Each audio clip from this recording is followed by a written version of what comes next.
The aim of my surfing is always to catch the biggest wave. The biggest wave ever. That's the goal, that's the dream. That's the motivation. I've come close a couple of times. I'm just sort of waiting for my moment. I was never happy with just surfing my local beach. I always wanted to push it. The waves, they're like just moving mountains. Not only are they giant, they're moving undescribably fast. Your natural instinct is to try and get away from it. It's dangerous and you shouldn't be there.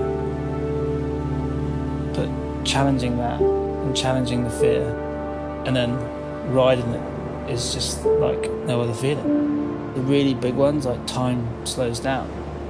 The rides could be seconds, but those seconds almost last for hours. That feeling is what brings me back for more, makes it worth it. I'm surfing waves of consequence. You're dealing with Mother Nature, which you can't control. You can't control the waves, but things I can control, I want to control. I want to make sure I'm fit. I want to have the best surfboards, you want to have the best fins, the wetsuits. Having the best stuff, you want to look after it the best as well.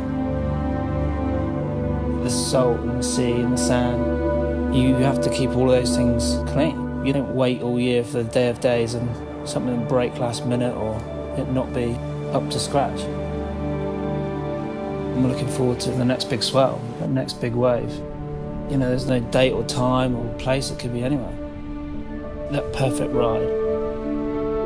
Those few seconds that seem to last forever.